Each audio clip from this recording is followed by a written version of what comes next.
नमस्कार। इस वक्त की बड़ी खबर जानकारी ये दे रहे हैं कि रेखा शर्मा, जी हां, हरियाणा बीजेपी की तरफ से जो राज्यसभा की उम्मीदवार रहने वाली हैं वो रेखा शर्मा रहने वाली हैं। तमाम नामों का जिक्र हो रहा था जिसमें कुलदीप बिश्नोई का नाम था, सुनीता दुग्गल का नाम था, संजय भाटिया का नाम था, मोहनलाल बड़ोली का नाम था। ऐसे तमाम नामों का और भी जिक्र हो रहा था, लेकिन जो नाम सामने आया है वो चौंकाने वाला है। चौंकाने वाला इसलिए क्योंकि जो जब नोटिफिकेशन जारी हुआ था चुनाव आयोग की तरफ से, तब इस नाम का जिक्र हरियाणा बीजेपी में कहीं पर भी चलता हुआ नजर नहीं आ रहा था। लेकिन अब जो नाम सामने आया है वो रेखा शर्मा का नाम सामने आया है। आपको बता दें कि पूर्व चेयरपर्सन है वो राष्ट्रीय महिला आयोग की पूर्व चेयरपर्सन रह चुकी हैं। तकरीबन उनका जो कार्यकाल है वो 7 अगस्त 2018 से 7 अगस्त 2024 तक रहा। 6 साल उनका कार्यकाल रहा राष्ट्रीय महिला आयोग की चेयरपर्सन के तौर पर, यानी कि अब वो पूर्व चेयरपर्सन हो चुकी हैं। और हरियाणा के अंदर राज्यसभा की सीट खाली हुई थी कृष्ण लाल पंवार के इस्तीफा देने के बाद, क्योंकि कृष्ण लाल पंवार पहले राज्यसभा सांसद थे, उन्होंने इस्तीफा दिया। इस्तीफा देने के बाद उन्होंने विधायक का चुनाव लड़ा इसराना से, वो वहां से चुनाव जीत जाते हैं, उसके बाद उन्हें मंत्री बनाया जाता है।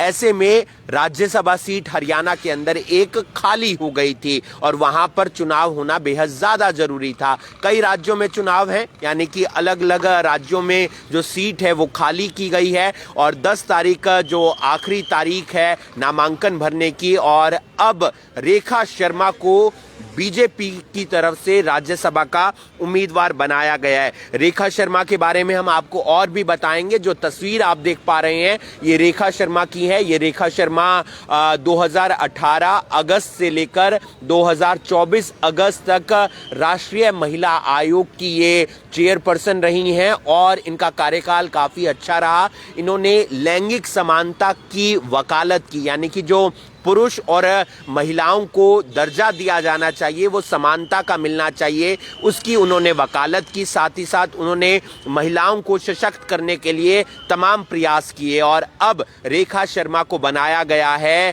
राज्यसभा उम्मीदवार के तौर पर। वो बीजेपी की तरफ से मैदान में होंगी। शायद कांग्रेस की तरफ से कोई भी उम्मीदवार मैदान में ना आए, क्योंकि ये जो सीट है वो बीजेपी जीतती हुई नजर आ रही है, क्योंकि जो बहुमत होना चाहिए 48 विधायकों का वो उनके पास है। क्रॉस वोटिंग की कोई गुंजाइश बचती नहीं है। ऐसे में रेखा शर्मा का जीतना तय है और वो राज्यसभा हरियाणा की तरफ से जाती हुई नजर आ रही हैं, क्योंकि नामांकन होगा और 20 तारीख को चुनाव होगा। ये कहा जा सकता है कि वो निर्विरोध भी चुनी जा सकती हैं अगर कांग्रेस पार्टी अपना कोई उम्मीदवार मैदान में नहीं उतारती है, और इसकी संभावना बेहद कम लग रही है कि कांग्रेस पार्टी कोई उम्मीदवार अपना मैदान में उतारेगी, क्योंकि उनकी हार निश्चित है। कहां से कौन सा उम्मीदवार बीजेपी ने मैदान में उतारा है वो आपको बता देते हैं। हरियाणा से रेखा शर्मा को मैदान में उतारा है, ओडिशा से सुजीत कुमार को मैदान में उतारा है, आंध्र प्रदेश से रियागा कृष्णैया को मैदान में उतारा है। और ये आप जो दिखाना चाहूंगा, बीजेपी की तरफ से लिस्ट आई है इन 3 उम्मीदवारों की, जिसमें रेखा शर्मा हरियाणा से बीजेपी की उम्मीदवार है राज्यसभा की।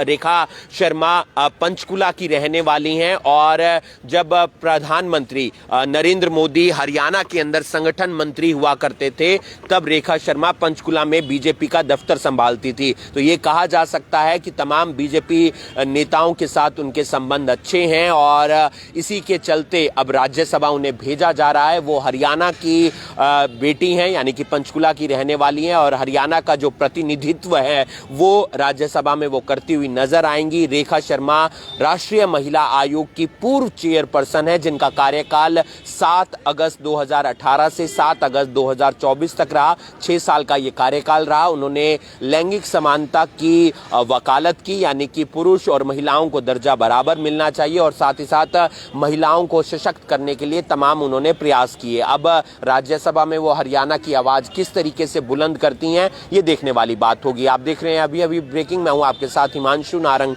धन्यवाद।